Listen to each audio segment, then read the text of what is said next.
Efésios capítulo 2. Vamos então ler alguns versículos nesse capítulo 2 de Efésios. Começando do versículo 10. Vamos ler com bastante atenção e cuidado. Diz assim: pois somos feitura dele, criados em Cristo Jesus para boas obras, as quais Deus de antemão preparou para que andássemos nelas.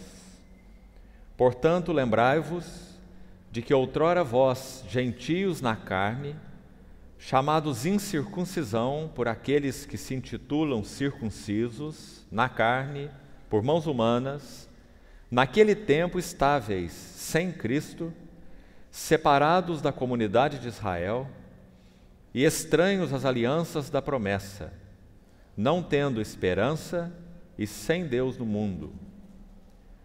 Mas agora em Cristo Jesus, vós que antes estáveis longe, fostes aproximados pelo sangue de Cristo, porque Ele é a nossa paz, o qual de ambos os povos fez um. E tendo derrubado a parede de separação que estava no meio, a inimizade, aboliu na sua carne a lei dos mandamentos na forma de ordenanças, para que dos dois criasse em si mesmo um novo homem, fazendo a paz.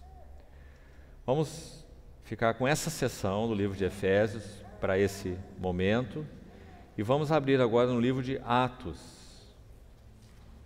Atos, capítulo 20.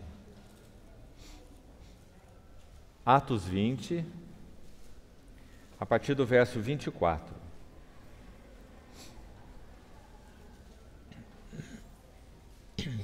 Atos 20, 24.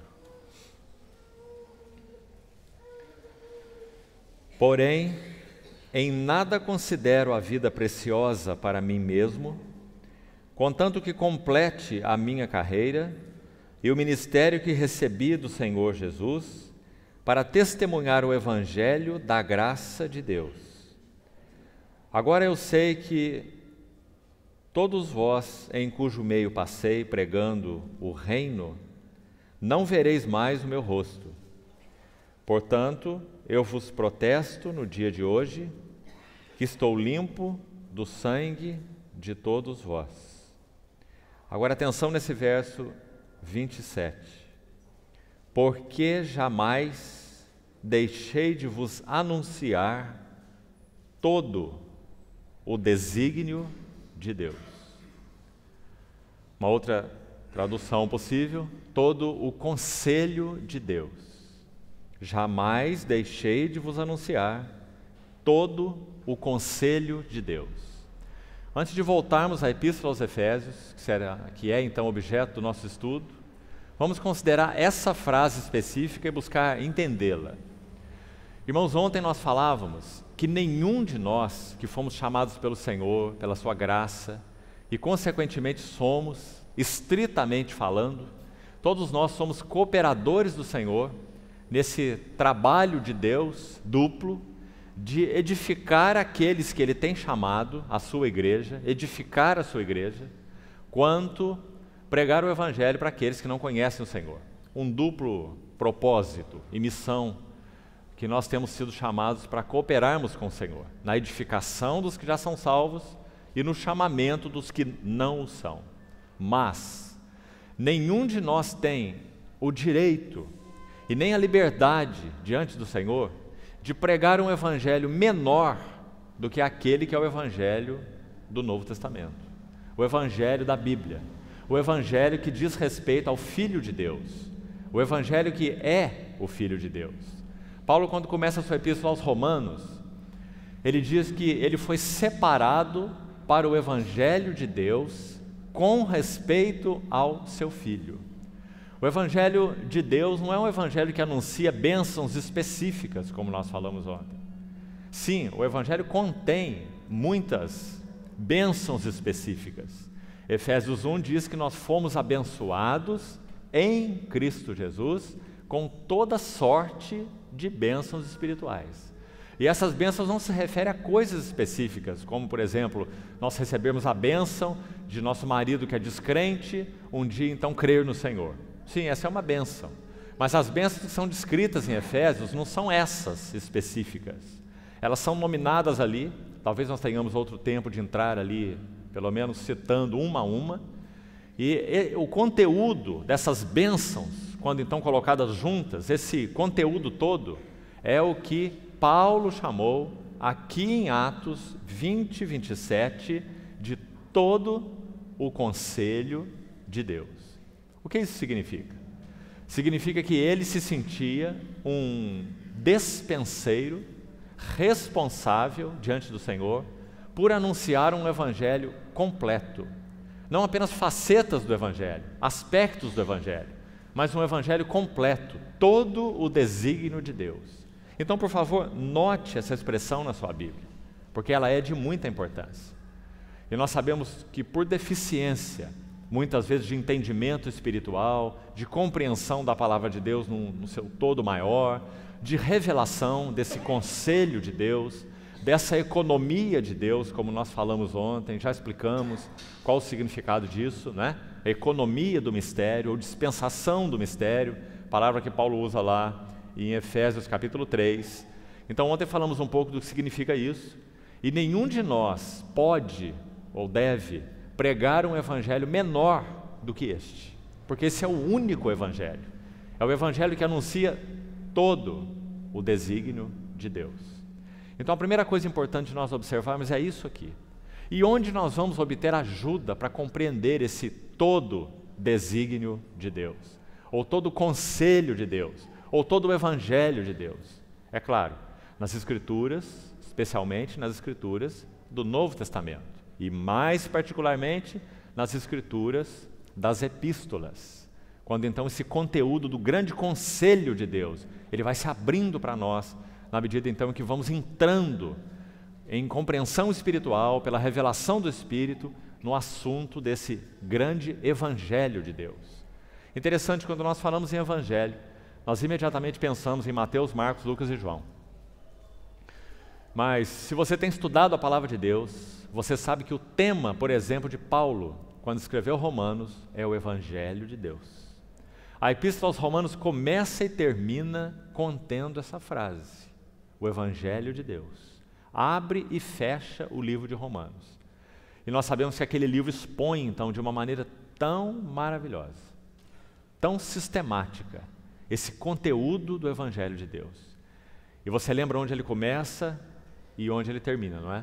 Romanos, aquela parte mais doutrinária, os capítulos 1 a 12.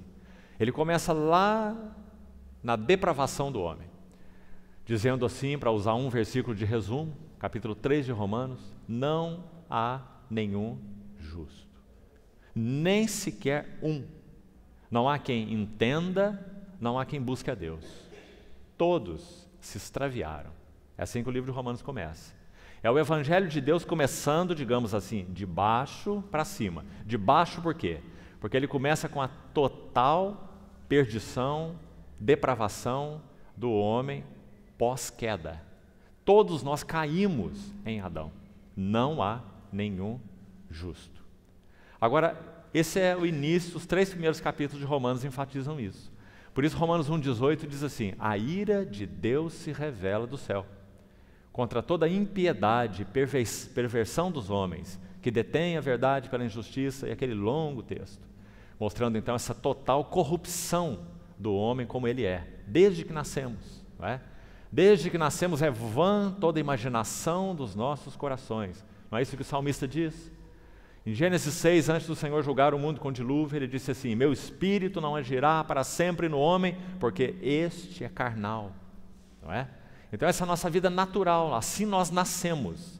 Nós não nascemos nem santos e nem justos, nós nascemos perdidos, corrompidos. Então, graças ao Senhor, por esse primeiro aspecto do Evangelho de Deus.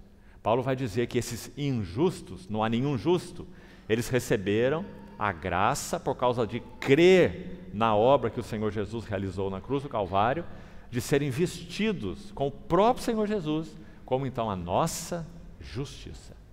Ele é nossas vestes de justiça. Mas, irmão, esse é só o iniciozinho do Evangelho, por mais maravilhoso que seja, e é maravilhoso, mas é só a porta de entrada, como também usamos ontem a figura do palácio todo, né? Nós já fomos colocados em Cristo, nós já estamos ali no limiar do palácio, na porta do palácio, podemos dizer que já entramos, já passamos da porta, que é o próprio Cristo. Mas será que nós podemos dizer que nós temos vasculhado esses aposentos, conhecido esse palácio, todos os seus quartos, todos os seus jardins, todos os seus lugares prazerosos, todas as suas riquezas, todo o seu desfrute? Será que temos conhecido? Isso é o que Paulo quis dizer em Efésios 3:8, que ele pregava, também já vimos ontem, o evangelho do que mesmo que diz lá? Que tipo de evangelho? Efésios 3:8. Você se lembra? A mim, o menor de todos os santos, me foi dada essa graça de pregar aos gentios o evangelho das insondáveis riquezas de Cristo. Então você veja que não é um pequeno evangelho. Aqui em Atos 20:27 ele chamou de todo o conselho, o propósito, o desígnio de Deus. Então, irmãos, nós já somos salvos. Creio que basicamente todos nós que estamos aqui já cremos no Senhor Jesus, já fomos batizados, somos dele, pertencemos a ele, ninguém nos arrebatará das suas mãos, essa é a sua palavra.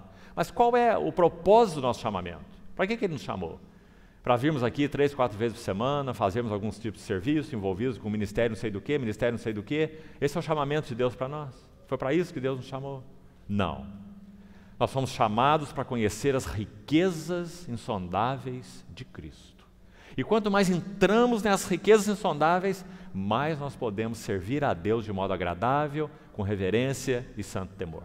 Por consequência, nós não podemos ser servos se não temos uma boa relação como filhos no Senhor, conhecendo o Senhor, tendo as riquezas de Cristo abertas para nós. E há uma notícia aqui muito boa para nós, maravilhosa. O Espírito Santo foi enviado do céu para realizar dentro de nós esse objetivo. E essa é uma notícia maravilhosa. Ele veio para isso. Ele é o mestre divino, pessoa divina. Ele veio habitar dentro de nós. Ontem nós citamos 1 Coríntios 2:10. Deus nolo revelou pelo Espírito. Porque o Espírito a todas as coisas sonda, perscruta, conhece, até mesmo, escute o versículo, as profundezas de Deus. Não é precioso, irmãos? Para isso o Espírito Santo veio habitar em nós. Então nós precisamos fazer uma primeira pergunta para nós. Será que nossas vidas cristãs têm sido medíocres, rasas, superficiais, vida de reunião, vida de marcar ponto num banco ou escutando uma palavra? Ou será que nós temos conhecido as riquezas insondáveis do nosso grande Cristo, o Filho de Deus, nosso Salvador? Aquele que abriu a porta para nós das suas riquezas e nos convida a ir entrando uma a uma. Como que ele faz isso? Repetindo, pelo ministério do Espírito Santo, que habita em nós, usando esta palavra maravilhosa. Perfeita, inspirada verbalmente. A Bíblia não contém a palavra de Deus. A Bíblia é a palavra de Deus. Muitos chamados cristãos do século XIX introduziram essa ideia terrível no meio do cristianismo, que ainda campeia no nosso meio de uma maneira avassaladora, que esse livro contém grão e casca, e nós precisamos aprender a separar aqui dentro o que é grão, ficar com ele, e o que é casca e jogar fora. É isso que é dito. Mas a palavra de Deus é perfeita, completa, absoluta. Nós não temos aqui opinião de homens, nós temos aqui a palavra de Deus, inspirada pelo Espírito Santo. Quando Mateus fala, é o Espírito Santo que fala. Quando Paulo fala, é o Espírito Santo que fala. Hoje à tarde estávamos conversando sobre um versículo com os irmãos, quando Paulo diz assim: isto digo eu, não o Senhor. Você se lembra dessa expressão de Paulo? Lá em Coríntios? Aí alguns tomam isso e dizem assim: olha aqui, opinião de Paulo, não é? Deixando de compreender que a Bíblia é palavra inspirada de Deus, não é? De capa a capa, verbalmente inspirada, graças ao Senhor. Não há nada debaixo do sol que nós podemos chamar de perfeito. Nós vivemos num mundo caído, não é? Irmãos, se essa palavra não fosse perfeita, realmente nós estaríamos perdidos, porque não há nada perfeito debaixo do sol, mas nós temos na nossa mão algo que é perfeito. Salmo 119 diz assim: a palavra de Deus é perfeita, o caminho do Senhor é provado, não é? Então, graças ao Senhor, porque nós podemos abrir essa palavra, que foi conservada em nossas mãos através do sangue de muitos homens e mulheres de Deus, para que nós tivéssemos uma cópia dela nas nossas mãos. Palavra inspirada de Deus. Toda a Escritura é inspirada por Deus. Theopneustos, soprada por Deus. Inspirada, como traduzem algumas versões, né? A palavra no original, theopneustos, soprada por Deus. E útil para o ensino, para a repreensão, para a correção, para a educação na justiça, para que o homem de Deus seja perfeito. Porque a palavra é perfeita. Então ela pode nos aperfeiçoar. E perfeitamente habilitado para toda boa obra. Não é assim? Então que privilégio que nós temos, não é? Nos reunirmos, nos assentarmos, não diante uns dos outros, não é? E muito menos os irmãos diante de mim, mas com uma convicção de que nós estamos assentados aos pés do nosso Senhor, aprendendo do nosso Senhor. Só Ele tem a palavra, irmãos. Só Ele tem a interpretação da palavra. Só o Espírito Santo é mestre. Todos nós somos alunos, aprendizes. Até que o Senhor Jesus venha, nós estaremos aprendendo, não é? E entrando nesses compartimentos, como nós falamos, desse palácio que é Cristo, e descobrindo. E sabe qual que vai ser a nossa tarefa na eternidade? O que você acha que vai fazer na eternidade com Cristo, com o corpo transformado, vendo o Senhor face a face, as promessas da Escritura? O que você acha que vai fazer? Pegar uma harpa bem grande assim para tocar lá, e quem sabe fazer uma picanha bem boa ali, para ter um churrasco, não é? Qual que vai ser a nossa atividade quando nós estivermos face a face com o Senhor? Sabe o que a Bíblia ensina? Apocalipse? Os seus servos o servirão. Vai ter serviço na Nova Jerusalém, não é? Nós estamos sendo treinados no serviço agora para continuar depois que o Senhor Jesus voltar. Os seus servos o servirão. Isso é Apocalipse 22. Contemplarão a sua face, face a face, como João diz, não é? E Paulo também, em Coríntios 13, diz: agora nós vemos como em espelho, porque nós não vemos nosso Senhor ainda face a face, então vemos obscuramente, mas um dia nós conheceremos como também nós somos conhecidos por Ele, ou seja, plenamente, não é? Então seus servos o servirão, contemplarão a sua face, e nas suas frontes estará escrito o nome dele. Isso é o que diz Apocalipse 22. Significa que nós estaremos identificados com o Senhor de uma maneira tão íntima, tão real, servindo a Ele, baseado no nosso conhecimento dEle. Nós não deixaremos de continuar conhecendo Cristo durante toda a eternidade. E aqui a palavra durante é limitada, não é? Mas nós temos que usar a linguagem humana, né? Para falar de coisas celestiais, não tem outra, não é? Porque não vai existir um durante, porque a eternidade é eterna, não é? Nós estaremos sempre conhecendo o nosso Senhor, porque Cristo é um Cristo de riquezas inesgotáveis. Então nós estamos sendo treinados nessa escola agora, não é? Se nós temos prazer aqui, nós teremos prazer lá. Se nós estamos avançando aqui, nós continuaremos avançando lá, porque esse é o nosso chamamento, não é? Então esse, irmãos, essa é, nas palavras de Paulo, a economia do mistério, ou as riquezas insondáveis de Cristo. Então que o Senhor nos ajude a dar uns passozinhos mais nessa noite e, acima de tudo, como nós falamos, que o Espírito Santo encontre lugar de ministério nas nossas vidas. Se isso acontecer, sabe qual vai ser o resultado? Nós poderemos sair daqui com a convicção: algo mais das belezas de Cristo foi revelada a mim. E sabe qual é o resultado disso? Contemplando como por espelho as glórias do Senhor, nós somos transformados de glória em glória. E quem faz essa obra? Como termina esse versículo? Como pelo Espírito do Senhor. 2 Coríntios 3,18. Então Ele está aqui para isso. Ele veio habitar em nós para isso, né? Vamos então voltar no texto de Efésios, que nós acabamos de ler. E com a ajuda do Senhor vamos dar mais uns passos, além do que nós já demos no início ontem. Efésios 2, nós iniciamos no verso 10 a leitura e fomos até o verso 15. Então vamos agora devagar na leitura que nós acabamos de fazer, porque nós vamos agora recolher palavras, realidades maravilhosas nesse pequeno texto cheio de conteúdo. Então, volte aí, por favor, para o verso 10, que diz assim: pois somos feitura dele. Vamos ficar com essa frase aqui por enquanto.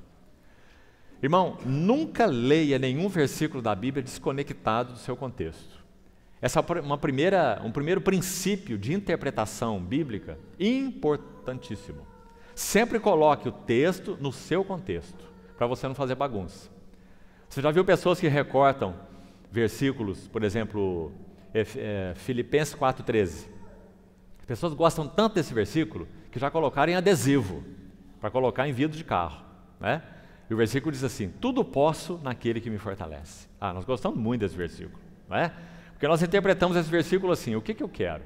O que eu preciso? O que eu necessito? É disso, disso ou daquilo. Então tudo eu posso naquele que me fortalece. Sabe o que significa se nós pensamos assim? Nós estabelecemos a meta, nós estabelecemos o propósito, a vontade é nossa, e nós temos o Cristo, poderoso Cristo, para nos ajudar nos nossos interesses. Então tudo posso naquele que me fortalece. Você viu a coisa sutil aí? Não é isso que o versículo está dizendo. Nenhum sentido é isso que o versículo está dizendo. Mas é assim que ele é usado. O que você quer? O que você deseja? Tudo você pode naquele que te fortalece. Isso tem um nome: humanismo, e não cristianismo.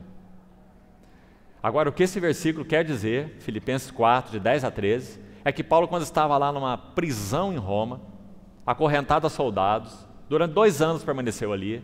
Atos 28, o livro de Atos termina assim: 2 anos numa casa que ele próprio alugou, naquele prisão domiciliar romana. Dali ele escreveu a epístola aos Filipenses. E ele recebeu um donativo dos Filipenses, escreve aquela carta agradecendo esse donativo e diz assim: eu aprendi a viver contente em toda e qualquer situação. É isso que ele quis dizer com tudo posso naquele que me fortalece. Ele está dizendo: quando eu tenho abundância, é Ele que me fortalece. Quando eu tenho escassez, é Ele que me fortalece. Quando eu sou humilhado, é Ele que me fortalece. Quando eu sou honrado, também é Ele que me fortalece. Tudo posso naquele que me fortalece. Então, os irmãos, vejam o perigo de tirarmos o versículo do contexto e fazermos a nossa interpretação, né? Então, a mesma coisa nós vamos fazer aqui com o versículo 10. Quando ele diz assim: pois somos feitura dele, esse pois, ele está carregado de conteúdo por trás dele. Tem pelo menos 9 versículos antes desse pois, onde o contexto começa. É lá no versículo 1. Veja como começa: ele vos deu vida, estando vós mortos nos vossos delitos e pecados, nos quais andastes outrora, segundo o curso deste mundo, príncipe da potestade do ar. E ele vai descrevendo todo esse versículo. Aí no verso 4 ele começa o ponto de virada. Ele diz: mas Deus, sendo rico em misericórdia, por causa do grande amor com que nos amou, estando nós mortos em delitos e pecados, nos deu vida juntamente com Cristo. E vai citando. Aí no verso 10 ele faz uma conclusão. Por isso precisamos desse contexto. Pois, quando ele diz pois, ele está colocando uma coroa aí, fazendo a conclusão de tudo que ele já falou. O que ele falou? Ele falou que nós estávamos completamente desgarrados, alienados, não servíamos para nada, mercadoria estragada, não é? Andando segundo o curso deste mundo, segundo o príncipe da potestade do ar e do espírito que agora ainda atua nos filhos da desobediência. E ele falou: entre os quais todos nós andamos outrora. Uma mercadoria bem estragada. Esse éramos nós, não é? Então aí ele começa esse ponto de virada no versículo 4. Mas Deus sendo rico em misericórdia. Aí fala tudo que ele diz aí, maravilhoso. Não vamos destacar porque não é nosso foco exatamente aqui hoje. E aí ele conclui no verso 10, onde nós começamos. Pois. Então ele vai dizer que aqueles que estavam completamente inválidos, extraviados, sem utilidade alguma para o propósito de Deus, eles foram agora feitos, porque a palavra está no presente, pois somos. Não é seremos e nem fomos, é somos, é presente. Nós somos uma feitura dele. Então agora aqui nós somos desafiados por essa expressão, sabe por quê? Precisamos compreender o que é essa feitura. O que é isso que nós somos, que Paulo chama de feitura? Ainda bem que tem esse T aqui no meio, né? Porque o que nós éramos antes, você tem que tirar o T. É feiura, não é? E o Senhor nos fez feitura. É uma palavra muito maravilhosa. Você sabe qual é a palavra na língua original? Poema. Poema. Essa palavra é grega, de onde vem nossa palavra em português, poema. Nós somos poema dele, criados em Cristo Jesus para boas obras. Agora, não vamos levar o assunto para o lado romântico, não. Vamos ficar com o assunto no lado bíblico.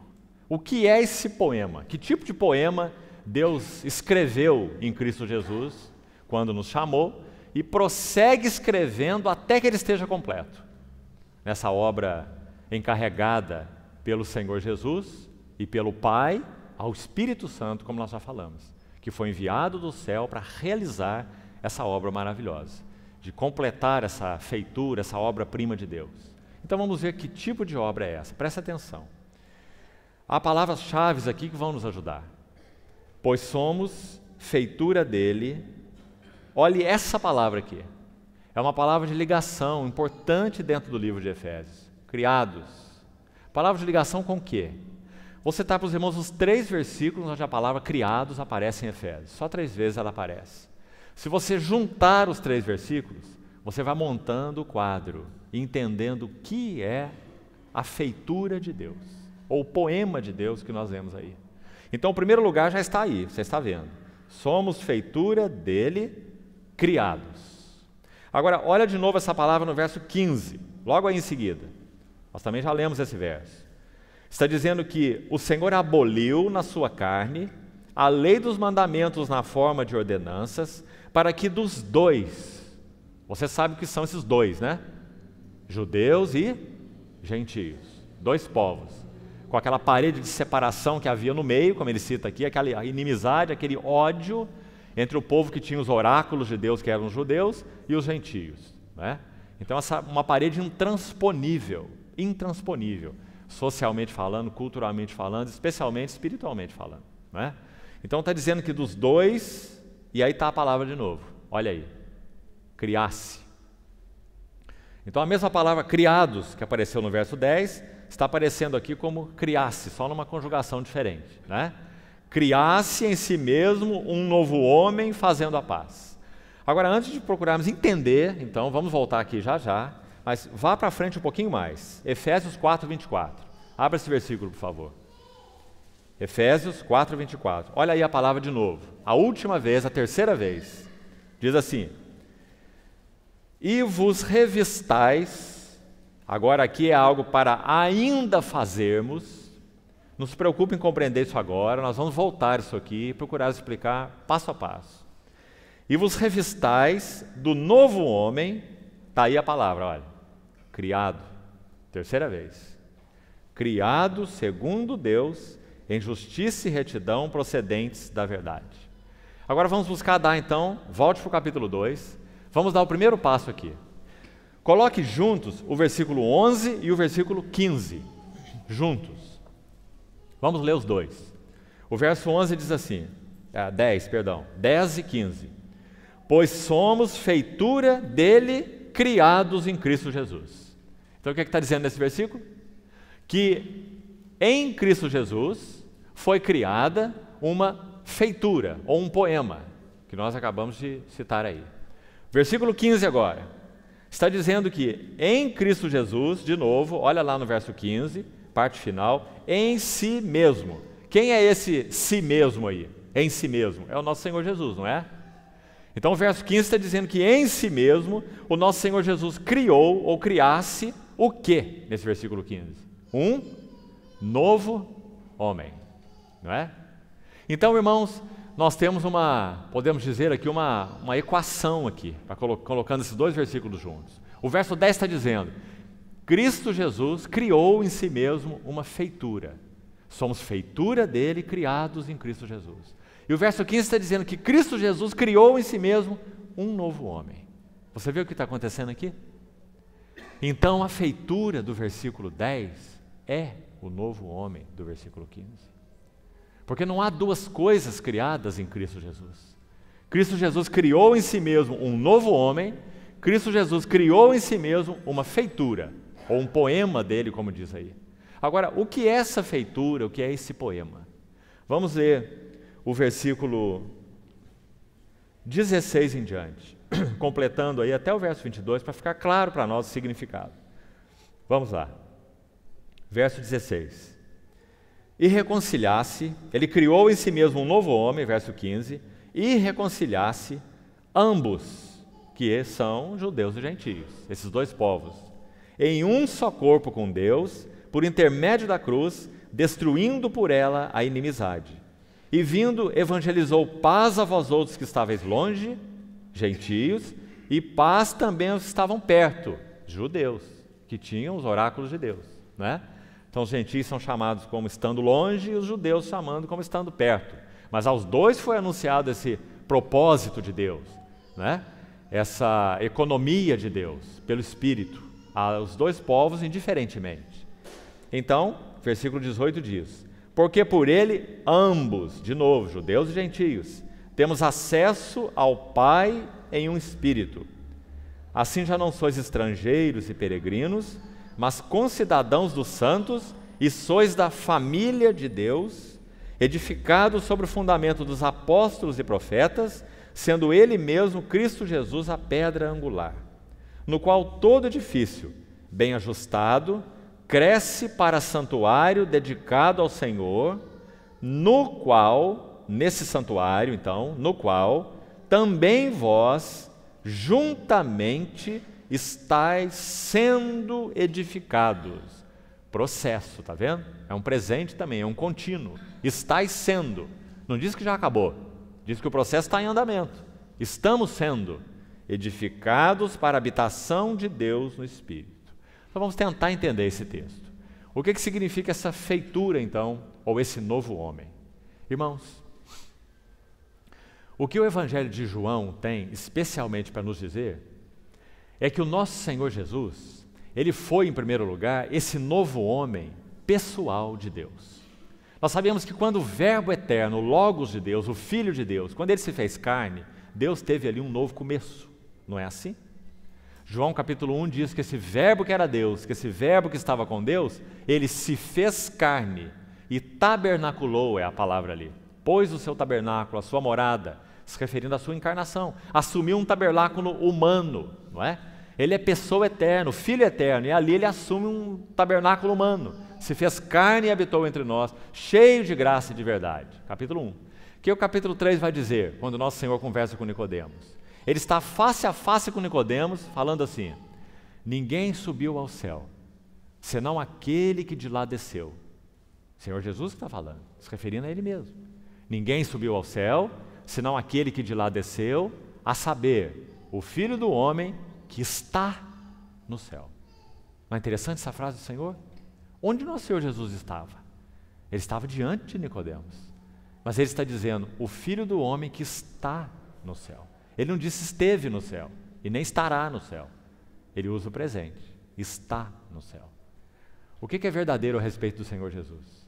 Ao mesmo tempo em que ele estava na terra, ele estava no céu. Em que sentido? No sentido de que ele é o céu na terra. Por isso, de novo, no capítulo 1 de João, vá colocando todas essas ideias juntas. No capítulo 1 de João ainda, no verso 51, ele interpreta o sonho de Jacó. Você lembra o Senhor Jesus interpretando o sonho de Jacó? Quando ele encontra com Natanael e diz para Natanael que já havia visto a ele ali debaixo da figueira. Natanael fica impressionado com aquilo. O Senhor fala, porque eu te disse que eu te vi debaixo da figueira, você creu? Pois maiores coisas do que essa você verá. E ele diz assim, vereis o céu aberto e anjos de Deus subindo e descendo sobre o quê? O Filho do homem. Esse é o sonho de Jacó.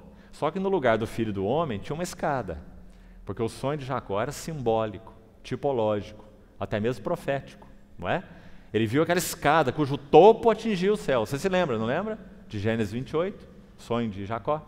Chamou aquele lugar de casa de Deus. Quão terrível é esse lugar? É a casa de Deus, a porta do céu. Então ele viu a escada e aqueles anjos que subiam e desciam do céu para a terra. Nosso Senhor Jesus vai interpretar esse sonho. Só que o que ele vai fazer? Ele vai tirar a escada e vai colocar-se a si mesmo no lugar da escada. E dizer para Natanael: vereis o céu aberto e os anjos de Deus subindo e descendo sobre o Filho do Homem. Então você viu o que o Senhor Jesus fez? Ele está dizendo que é Ele quem traz toda a realidade do que o céu é para a terra. Por isso que quando o Senhor Jesus começou a pregar, o que ele diz?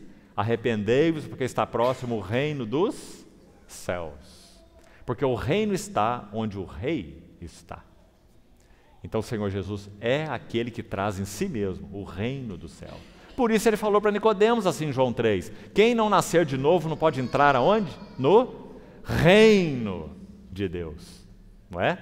Porque ele próprio quem trouxe o reino de Deus. Então quem não nascer de novo, quem não nascer da água do Espírito, não pode entrar no reino. Irmãos, que verdade maravilhosa.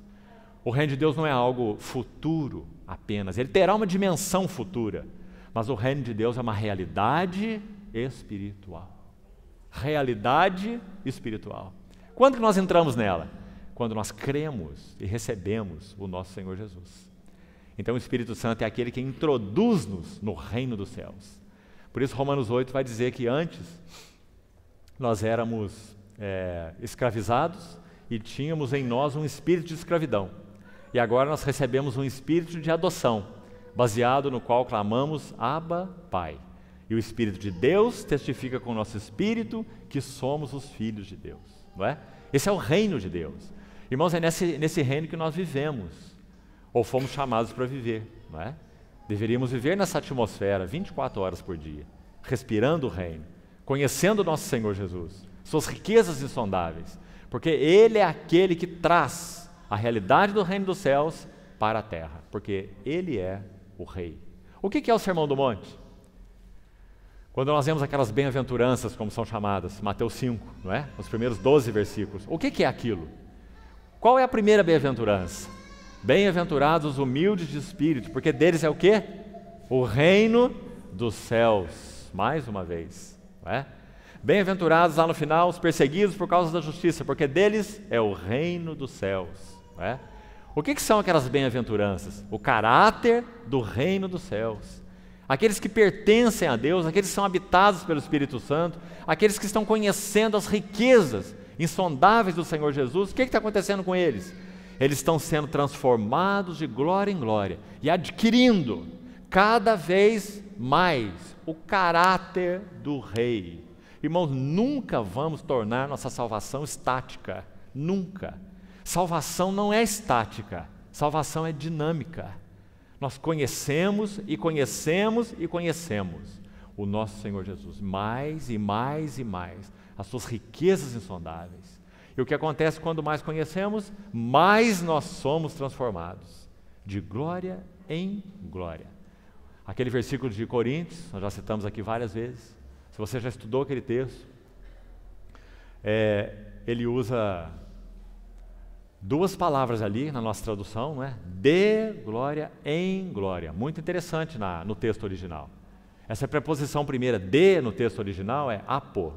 E essa preposição em é eis. Esse apo fala de um estado original. Começamos aqui. E esse eis fala de um propósito. Então a ideia é essa mesma. Nós estávamos numa posição aqui, então nós fomos chamados para uma outra posição ali. De glória em glória, como que uma escada de degraus. E nós explicamos ontem o que significa glória, não é? Não vamos repetir, já falamos ontem. Glória é Cristo, é o que Ele é. Glória não é um estado, glória não é um brilho, não é? Glória não é uma refulgência, glória é uma pessoa. Ele é o resplendor da glória, o nosso Senhor Jesus, não é?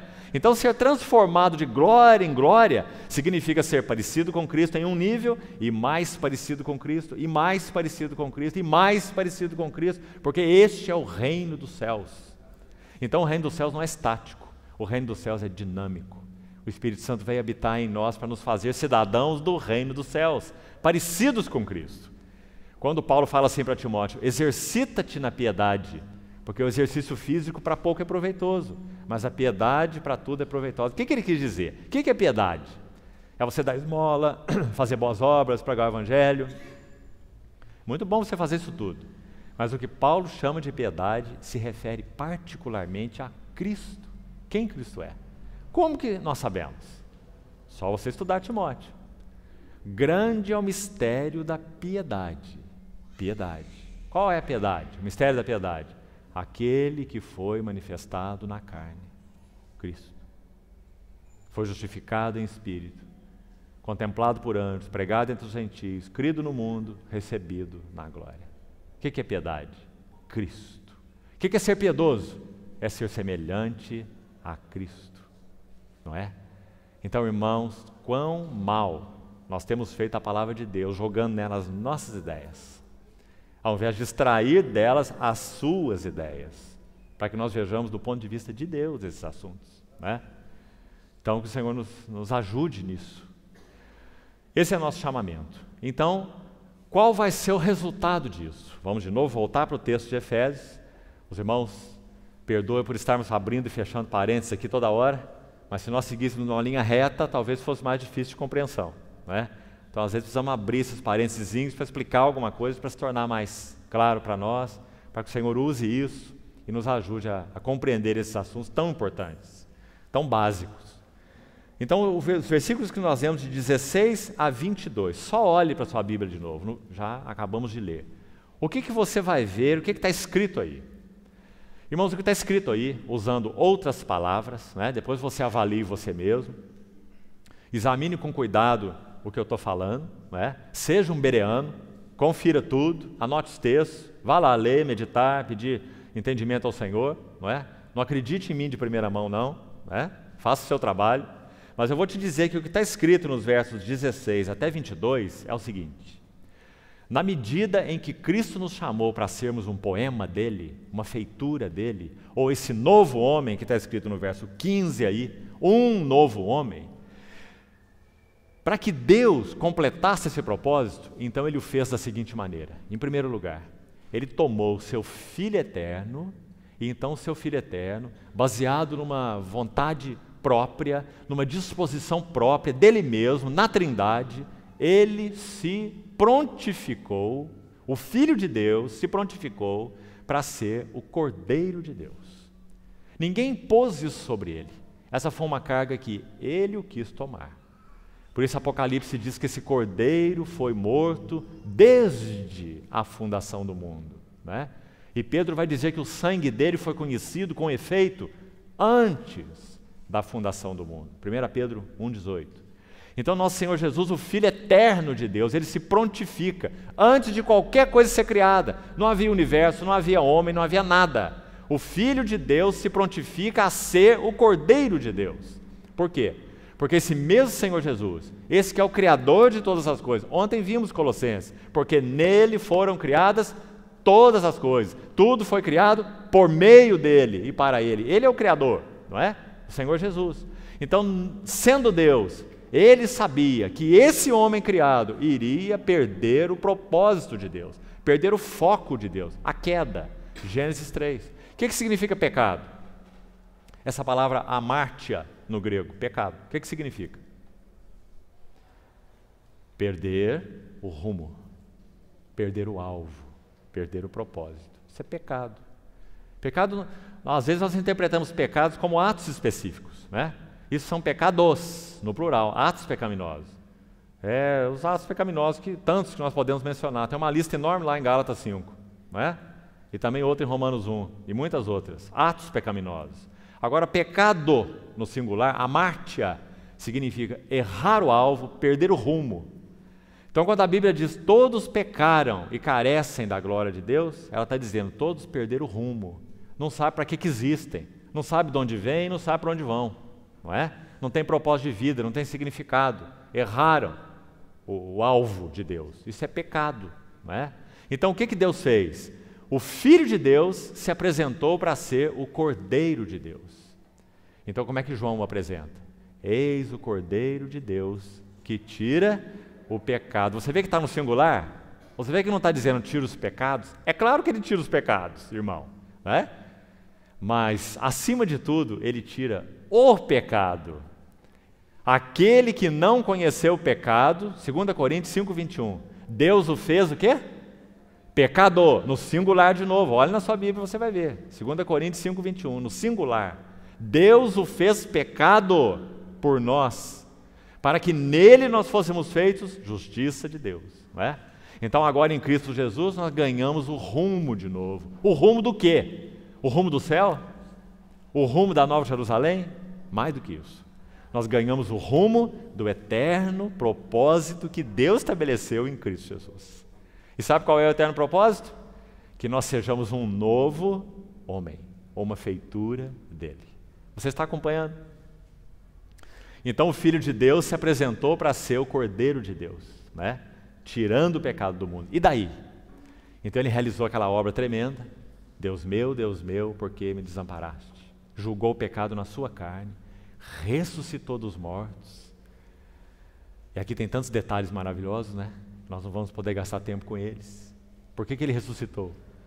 Porque o pecado, de novo no singular, não tinha autoridade para segurá-lo. Por quê?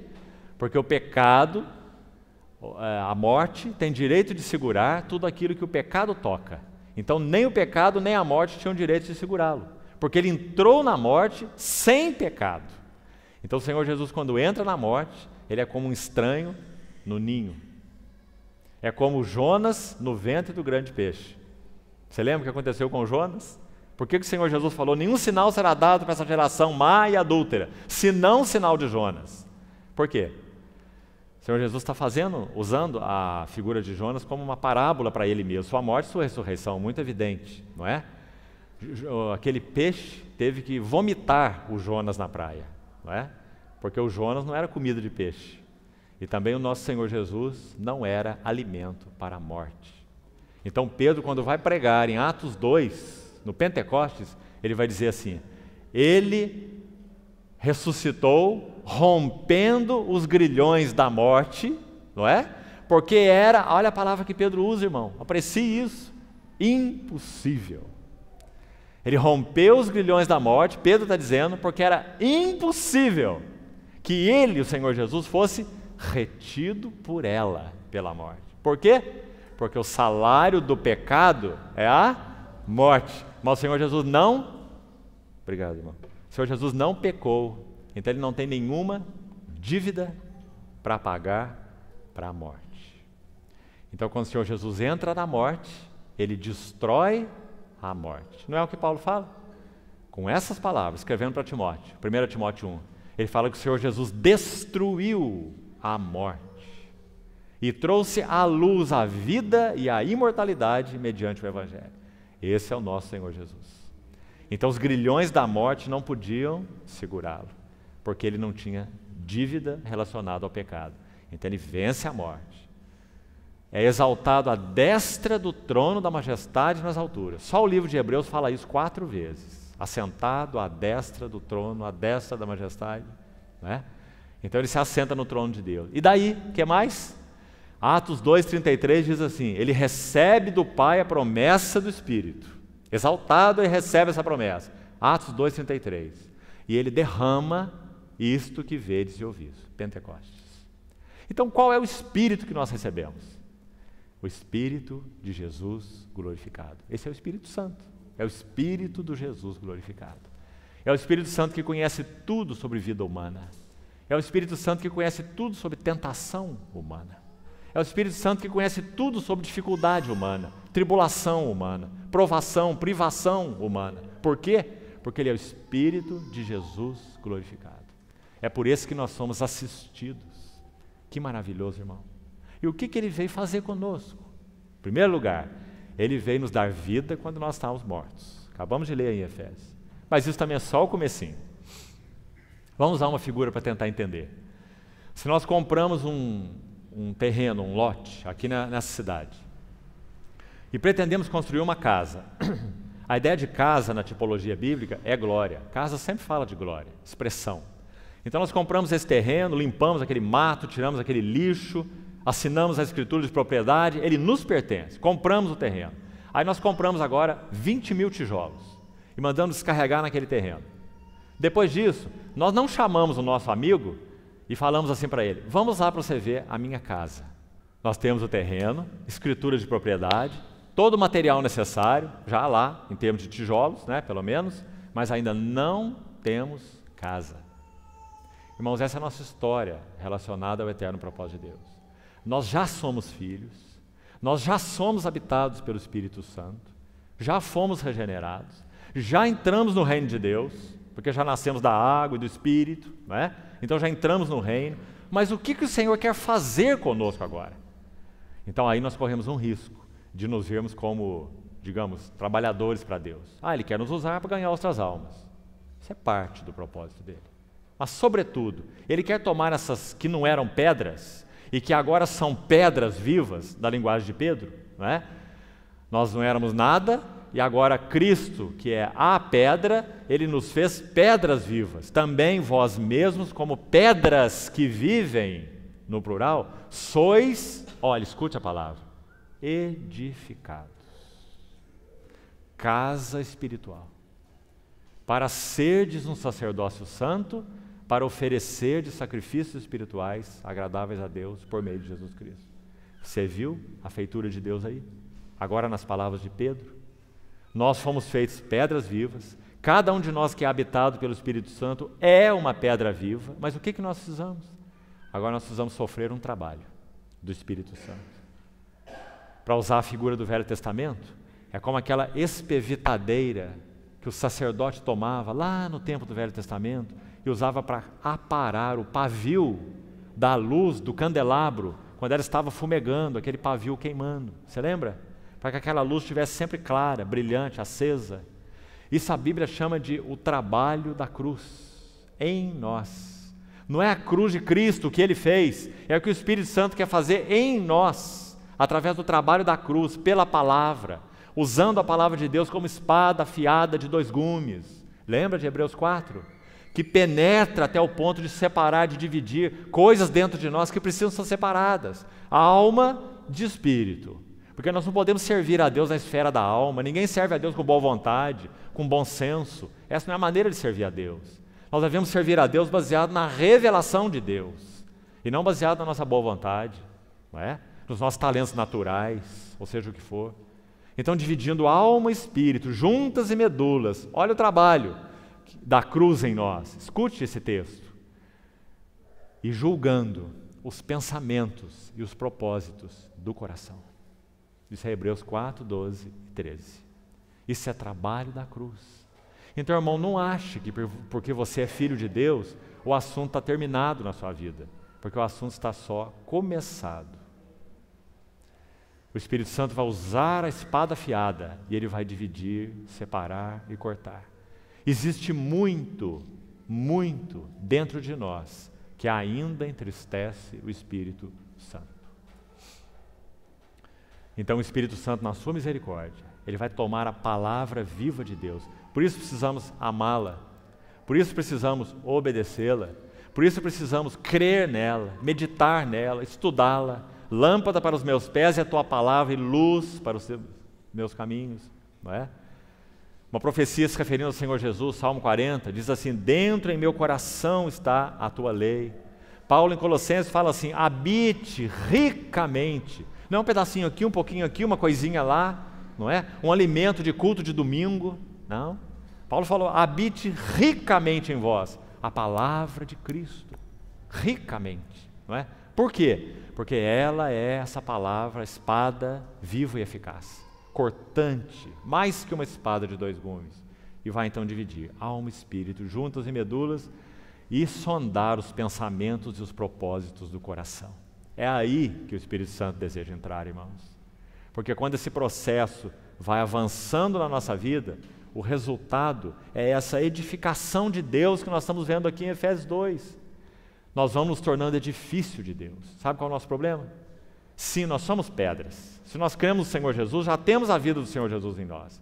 Mas nós somos pedras todas tortas, pedras todas pontudas, cheias de arestas, incapazes de serem colocadas juntas.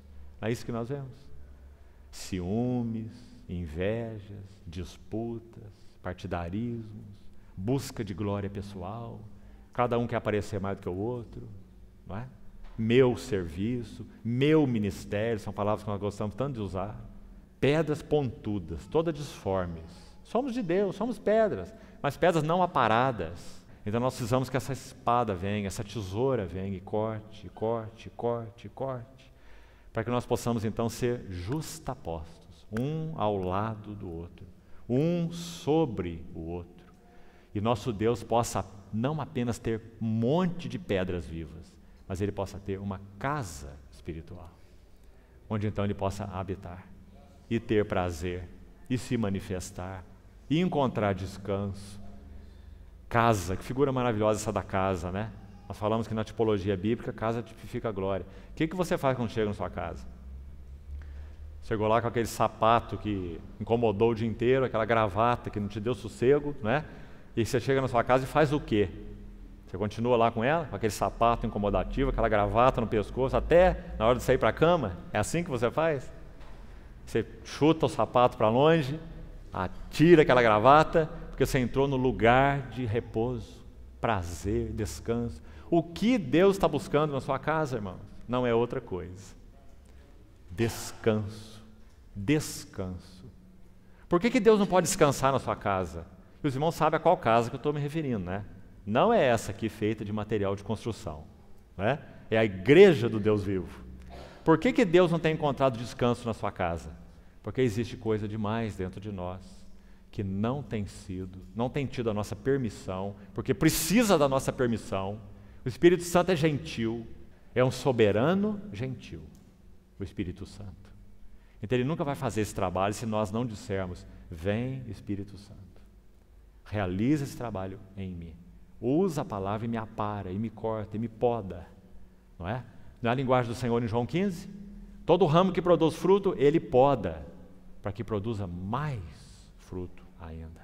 Permanecei em mim e eu permanecerei em vós. Não é? E lá naquele mesmo contexto Ele fala das suas palavras, porque é a palavra que faz esse trabalho. Então Ele fala: se permanecerdes em mim e as minhas palavras permanecerem em vós. Então Ele vai cortando as arestas das pedras, e as pedras vão realmente sendo justapostas. Então nós aprendemos a cooperar, sim, no mesmo espírito, não é? Sem a realidade coríntia, ciúmes e contendas e partidarismos e divisões, e eu prefiro Paulo, eu gosto mais do Apolo, não, eu gosto é do Cefas, não é? Divisões, preferências, tudo que é humano, medíocre, carnal, que entristece o Espírito Santo, não é? De modo geral, é assim que nós temos vivido como igreja de Deus. Então nós não podemos dizer que o Senhor tem tido uma casa em nós, porque para que Ele tenha uma casa, esse trabalho precisa ser feito. E para que esse trabalho seja feito, nós precisamos desejá-lo, nos expor à palavra de Deus, para que ela faça esse trabalho em nós. Então é isso que você está lendo aqui do 16 ao 22, porque está dizendo que nós temos acesso ao Pai em um Espírito, está dizendo que o Senhor Jesus é pedra angular, está dizendo que nós somos família de Deus. Repare, 3 figuras foram usadas aí. Família de Deus, Senhor Jesus como pedra angular, e que nós somos habitação de Deus no Espírito. Não é? Você já pensou que os 3 mais proeminentes escritores do Novo Testamento, inspirados pelo Espírito, são eles Paulo, Pedro e João, os 3 mais proeminentes? Eles enfocam exatamente o que nós temos nesse texto aqui. Vamos reforçar tudo que já falamos até aqui de outra maneira agora. A mesma ideia, ainda não estamos avançando. A mesma ideia de outra maneira. Qual que é a mensagem central de João em tudo que ele escreve? Os 5 livros dele, o Evangelho, as 3 epístolas e o Apocalipse. A visão de João é que nós somos família de Deus. É João quem mais enfoca isso. É ele que usa a palavra filhinhos, não é? João enfoca o fato de que nós somos família. E Paulo também disse aqui, no versículo 19, parte final, família de Deus. Veja aí. Pedro, qual é o foco de Pedro? Templo de Deus, ou casa espiritual. Já citamos o versículo aqui, 1 Pedro 2,5. Ele fala: vós mesmo, como pedras que vivem, sois edificados casa espiritual, para ser de sacerdócio santo. Então, o maior ênfase de Pedro é que nós somos uma casa espiritual. O maior foco de João é que nós somos família de Deus. Agora, Paulo, qual é o maior foco de Paulo? Que nós somos o corpo de Cristo. Essa é a maior ênfase de Paulo. A casa espiritual, Pedro, a família de Deus, João, e o corpo de Cristo, Paulo. Qual é então o nosso chamamento? Como que o Deus triuno irá descansar na medida em que essa obra então estiver sendo realizada em nós? Veja a relação dessas três ênfases com a Trindade. Com relação ao Pai, o que o Pai busca, o que Deus o Pai busca, o que Ele anseia desde a eternidade, por que Ele criou todas as coisas, por que Ele enviou o Seu Filho para nos redimir, o que o Pai mais anseia? A resposta está com João. O Pai anseia uma família de filhos. Por isso Ele é o Pai eterno. Só que não são filhos de qualquer jeito, são filhos semelhantes ao Seu Filho. Por isso está escrito assim em Romanos, olha: e aos que de antemão conheceu, também os predestinou para serem conformes à imagem do seu Filho, para que ele seja o primogênito entre muitos irmãos, ou muitos iguais a ele. Então o que o Pai deseja? Uma família de filhos semelhante ao seu Filho. Que o caráter do seu Filho esteja em nós. Que o caráter do seu Filho seja formado em nós. Então o Pai vai ter não só um filho, unigênito, mas o unigênito foi feito primogênito, para que todos os outros filhos tivessem o mesmo caráter e expressão daquele filho, né? Então essa família de filhos, isso com relação ao Pai. Agora com relação a Cristo, o Filho, o que o Filho deseja? O Filho foi feito cabeça de um corpo. O que o Filho deseja é um corpo para se expressar. Esse é o foco de Paulo, um corpo de muitos membros. Tudo que Paulo escreve tem a ver com o corpo. Vós sois corpo de Cristo e individualmente membros desse corpo. A igreja é o corpo de Cristo, a plenitude daquele que enche tudo em todas as coisas. Foco de Paulo é o corpo de Cristo. Isso tem a ver com o Filho. O que o Filho busca é um corpo, porque ele é cabeça. Ele busca um corpo no qual ele possa plenamente se expressar. O corpo não tem vida própria em si mesmo. O corpo responde à vida da cabeça. O corpo não tem movimento por si mesmo. Tudo que coordena o corpo está na cabeça, não é? Então a cabeça governa o corpo, rege o corpo. Por isso o corpo é a expressão da cabeça. Então esse corpo edificado satisfaz o Filho. E o último, o Espírito Santo. A terceira pessoa do Deus triuno. Qual será o descanso do Espírito Santo? Também está aí no texto, verso 22 aí de Efésios 2. Vós juntamente estáis sendo edificados para a habitação de Deus no Espírito. Então, qual será o descanso e o prazer do Espírito Santo? Ter um templo espiritual edificado, com pedras vivas, que Ele mesmo produziu, porque nós somos regenerados pelo Espírito Santo. É Ele que nos regenera, e é Ele que nos transforma. Por isso, transformados de glória em glória na sua imagem, a imagem de Cristo, como pelo Espírito do Senhor. Porque é o Espírito do Senhor que faz essa obra. Então, irmãos, o que nós estamos vendo aqui, o que a Bíblia chama de feitura, está explicado nesse texto. Você viu aí agora, não é? Nós somos família de Deus, nós somos corpo de Cristo e nós somos templo do Espírito Santo. Na medida em que avançamos nesses três aspectos, crescemos como família para Deus, fazendo o quê? ênfase de João: amai-vos uns aos outros, assim como eu vos amei. Essa é a família de Deus. No foco de Paulo, corpo de Cristo. Então, aprendendo a nos movermos e vivermos de uma maneira coordenada. 1 Coríntios 12 é um grande capítulo sobre o corpo de Cristo. Lembra? Não pode os olhos dizer a mão. Não pode o ouvido dizer aquela outra parte. Não é assim? Porque Deus coordenou o corpo. Isso é Coríntios 12. Concedendo mais honra àquilo que menos tinha, para que não haja divisão do corpo. Antes cooperem os membros, veja aí, membros, com igual cuidado em favor uns dos outros. Não é? Então é nisso que precisamos avançar. Será que temos estado bem nisso? Se aquele trabalho da cruz que nós falamos, a espada do Espírito, a palavra de Deus, não estiver aparando arestas em nós, nunca chegaremos a essa realidade. Podemos fazer aí, irmãos, o nosso serviçozinho, bem feito, com responsabilidade. Isso não significa que o reino de Deus está sendo edificado. Nós precisamos sofrer o trabalho do Espírito Santo em nós, no nosso caráter, na nossa motivação, na nossa vida interior, na nossa mente, nos nossos pensamentos. Sonda-me, ó Deus, e conhece o meu coração. Prova-me e conhece os meus pensamentos. Vê se há em mim algum caminho mau Isso é Davi orando. E guia-me pelo caminho eterno. Não é? Esse é o trabalho da cruz. É isso que o Espírito Santo deseja fazer. Então, um corpo e, por último, um templo espiritual. Templo do Espírito Santo. As pedras vivas postas juntas, uma do lado da outra, uma sobre a outra, para que Deus tenha uma casa. E nós aprendamos, então, no mesmo Espírito, cooperarmos uns com os outros. Em mútua submissão, corpo de Cristo não tem hierarquia. Hierarquia é de exército, não do corpo de Cristo. No corpo de Cristo nós somos dependentes uns dos outros, não é? Devemos nos submeter uns aos outros, nos mover em pluralidade. Então, nós só podemos alcançar isso, irmãos, na medida em que esse propósito, então, de Deus ficar claro para nós e nós formos respondendo a Ele de todo o nosso coração, dizendo: Senhor, perdoa a nossa pequena compreensão, a nossa compreensão limitada, e nos ajuda a avançar para aquilo que o Senhor nos chamou.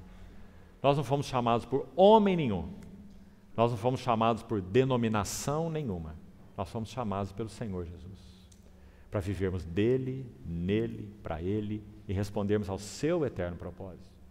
Que Ele nos ajude nisso, irmãos. Então, até o versículo 22, nós temos a revelação desses assuntos que nós acabamos de falar. Depois você leia cuidadosamente. E se você puder, se você tem instrumentos para isso, vá na língua original, vá na sua concordância, vá lá no seu léxico do grego, faça tudo que você puder, para você compreender o que está escrito aqui. Mergulhar na palavra de Deus, estudá-la. Acima de tudo, sobre tudo que falamos aqui, tomar a atitude de Efésios capítulo 1, verso 17. Essa mesma carta. Quando Paulo começou essa carta, ele disse assim para os Efésios: que Deus vos dê, que Deus vos conceda espírito de sabedoria e revelação, no pleno conhecimento dele. Essa é a nossa maior necessidade. As outras coisas vão ajudar, mas elas não são em si mesmo revelação. Há muitos professores de seminário que parecem cebola. Eles têm uma cabeça enorme, né? Mas tem uma raiz desse tamanho. Não é assim? Muito conhecimento, mas um conhecimento estéril, um conhecimento que não afeta nem mesmo a vida deles, muito menos a de outros. Não é? Esse não é o tipo de conhecimento que a Bíblia nos chama para ter. Esse é conhecimento acadêmico. Nós somos chamados para ter conhecimento espiritual, porque as coisas de Deus são espirituais, não é? Agora, é claro que alguns instrumentos podem nos ajudar, mas em si mesmos eles não são nada. Eles não são revelação, eles não são sabedoria, não é? Então tem que ser mantido no seu lugar. Nós precisamos do Espírito Santo, usando esses instrumentos para abrir a palavra de Deus para nós. E então nós podemos ser mesmo edificados com ela. O que nós mais carecemos como igreja, irmãos, é que a palavra de Deus afete nossa vida. Na medida em que ela afetar a nossa vida, ela vai afetar a dos outros. Isso é o que nós mais carecemos, né? Então que o Senhor nos ajude nisso, aos seus pés. Agora vamos concluir, mais 10 minutos nós terminamos. Nós vamos avançar para o verso 24 que nós lemos, o 4:24. E vos revistais do novo homem, está aí ele de novo, que já foi citado lá no 2:15, né? Dizendo que o Senhor Jesus criou em si mesmo um novo homem. Vamos com calma agora. Novo homem está aparecendo aqui 2 vezes, no 2:15 e no 4:24. Só que no 2:15 está dizendo que o Senhor Jesus já fez algo, Ele já criou, na cruz do Calvário. Ele criou em si mesmo um novo homem. Isso é o que o nosso Senhor Jesus fez na obra dele. Agora, o que o Espírito Santo está fazendo na obra dele em nós é exatamente trazendo à luz a experiência, aqui na nossa história, aquilo que o Senhor Jesus já fez na cruz do Calvário. Coloque os 2 aspectos juntos. E não sei se você já ouviu assim, mas pense nisso.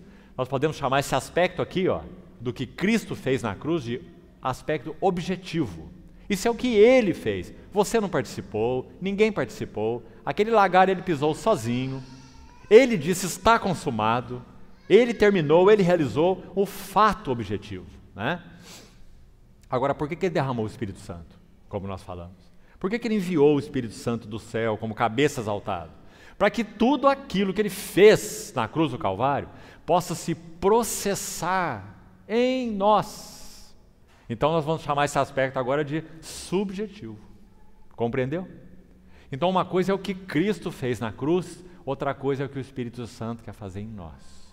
O Espírito Santo não vai fazer nada em nós que seja diferente do que Cristo fez na cruz. Então agora você entende esses dois versículos juntos. Na cruz, porque lá, se você ler, confira por favor, faça isso. Olha no versículo 15. Aboliu na sua carne, 2,15, olha com atenção, a lei dos mandamentos na forma de ordenanças, para que dos dois criasse, algo que ele já fez, em si mesmo, um novo homem, olha aí o novo homem, fazendo a paz. Onde que ele criou esse novo homem, em que momento da história? Não está muito claro aí, irmãos? Na sua carne. Agora, quando na sua carne? Quando ele estava curando paralítico, expulsando demônios, alimentando multidão, foi ali que ele criou um novo homem? O que você acha? É claro que não, não é? É quando na cruz do Calvário ele disse, está consumado, e derrubou a parede de separação. Ali ele criou um novo homem. Então isso é a verdade objetiva em Cristo. Não importa se você crê, se você não crê, se você concorda, se você não concorda. Graças a Deus que não depende de nada disso. É o que é o fato espiritual. Deus fez em Cristo. Graças ao Senhor. Agora ele enviou o Espírito Santo para quê? O Espírito Santo é o executivo de Deus.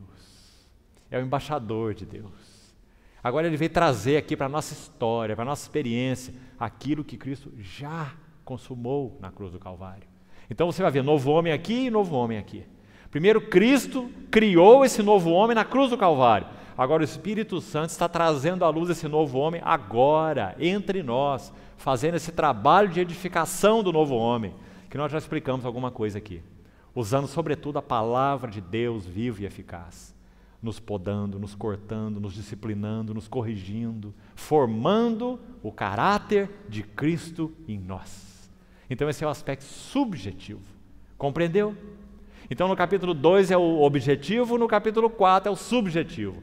Agora então é aqui que nós vamos concluir por hoje. Vamos dar uma olhada no aspecto subjetivo. É lindo, irmãos, é lindo, é precioso. Como esse processo é realizado em nós? Vamos ver rapidamente, olha aí, capítulo 4, verso 17.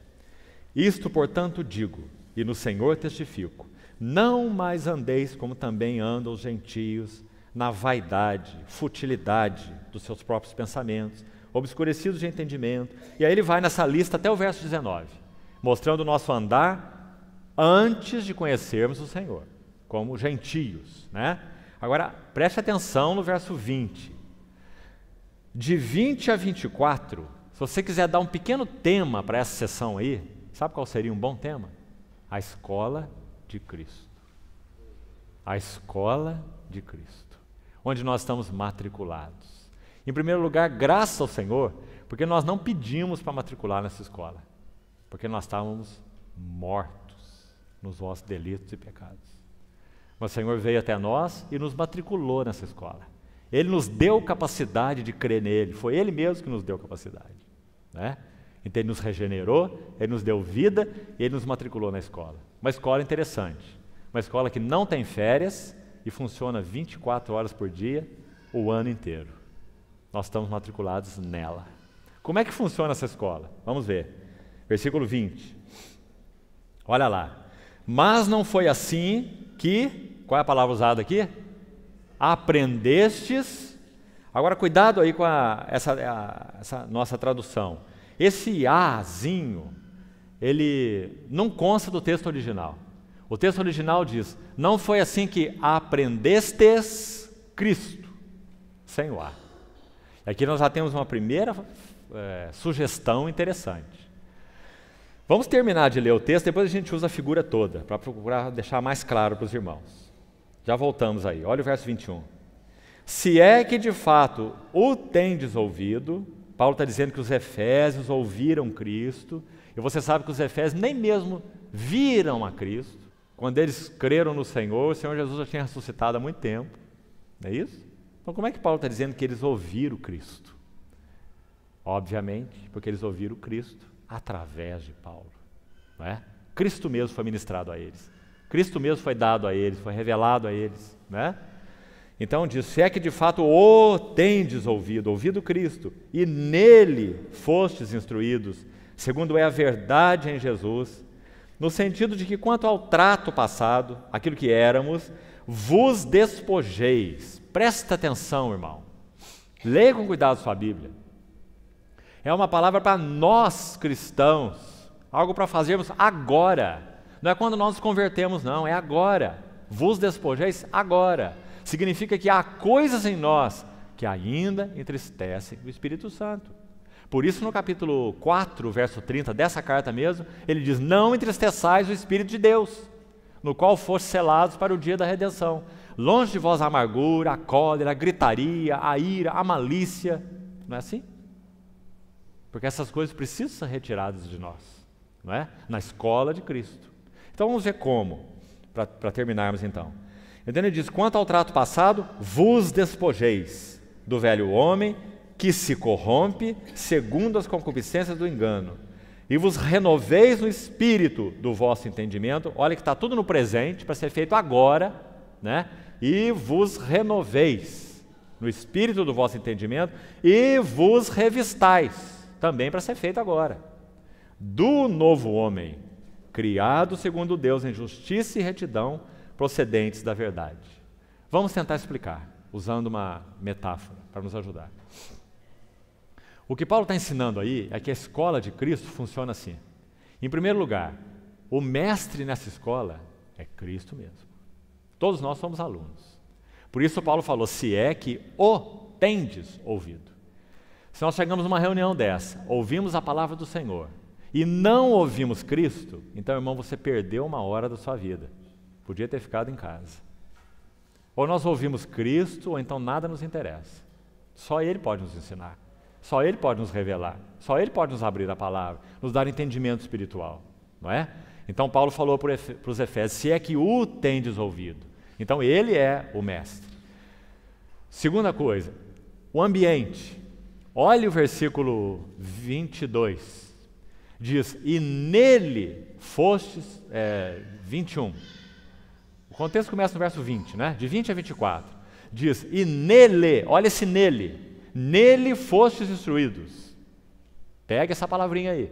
Porque Paulo está falando para a igreja dos Efésios e dizendo que eles foram instruídos nele. Olha que palavra maravilhosa. Está dizendo que o ambiente da nossa reunião é Cristo também.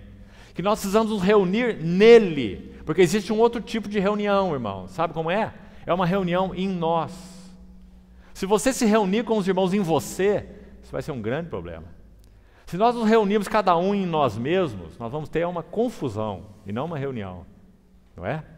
Então ele diz aí, nele fostes instruídos. Porque nós precisamos aprender a nos reunir em Cristo. Em Cristo. Como que nós podemos reunir em Cristo? A chave é, não entristeçais o Espírito de Deus, no qual for selados. Se a nossa vida tem de alguma maneira entristecido ao Espírito Santo, nós não podemos nos reunir em Cristo. Não adianta buscar processo mágico, irmão. Não adianta achar que oração é senha e nem abracadabra. Oração não é isso. Não há mágica. Ou nós vivemos uma vida que honra o Espírito Santo, ou então nós não teremos a bênção de Deus. Não podemos nos reunir em Cristo. Não podemos ser instruídos em Cristo.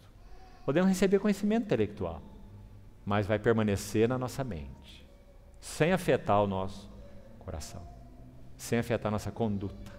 Né? Então ele diz, nele fostes instruídos. E aí conclui assim, segundo é a verdade em Jesus. Verdade em Jesus. Essa é a mensagem. Então vamos tomar de novo a figura. Na escola de Cristo, Ele é o mestre, precisamos ouvir a Ele mesmo, que seja através uns dos outros, né? Mas ouvir Cristo mesmo. Então, Ele é o mestre, Ele é o ambiente, nele fostes instruídos e Ele é a mensagem. Então nós podemos ouvir uma mensagem, mas podemos não ouvir Cristo mesmo. Nós podemos receber uma mensagem, mas podemos não receber Cristo mesmo. Isso faz toda a diferença. O Senhor Jesus falou assim para os seus discípulos, em João 6, verso 63, ele diz assim,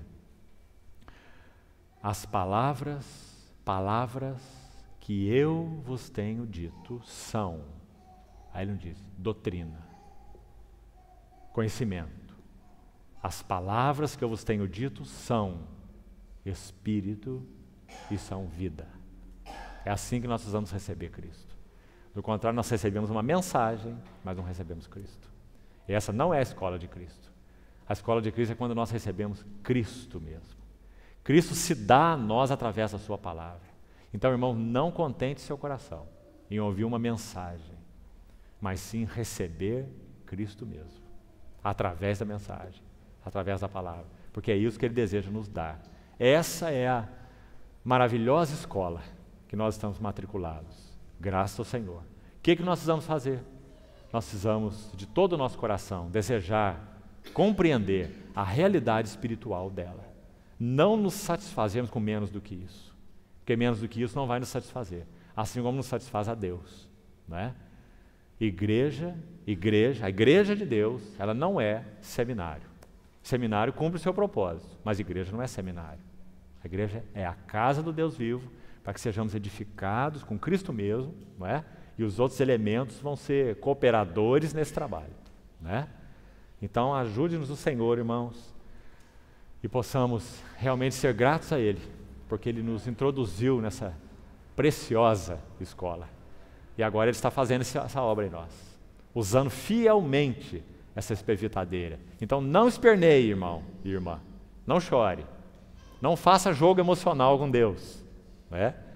Nós temos um Pai fiel, que está nos disciplinando porque nos ama, está aplicando a tesoura profundamente porque Ele quer caráter em nós.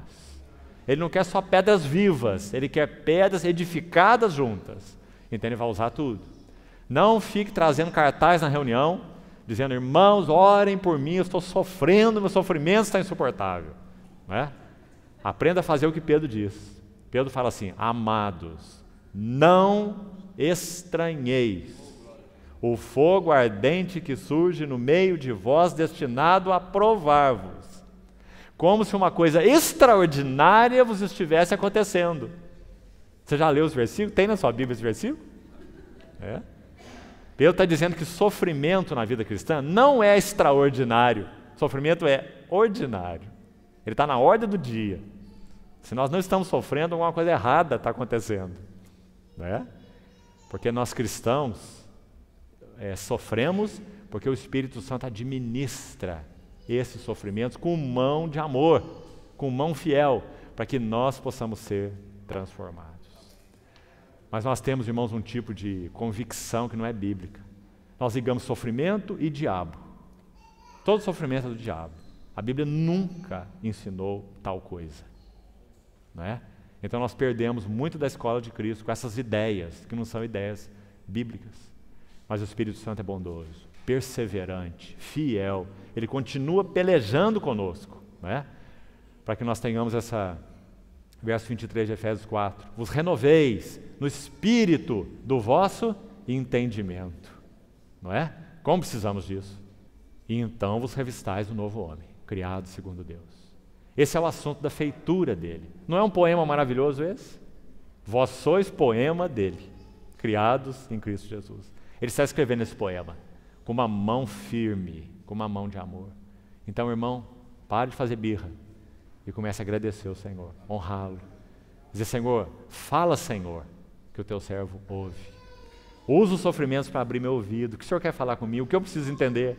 Onde o Senhor quer usar a tesoura na minha vida que eu estou resistindo? Né? Para que então Ele produza o que Ele quer produzir nas nossas vidas. Então o Espírito Santo tem uma casa e não um montão de pedras empilhadas, sem casa, né? Sem glória, sem realidade espiritual. O Senhor nos abençoe e continue falando ao nosso coração, irmãos. Amém.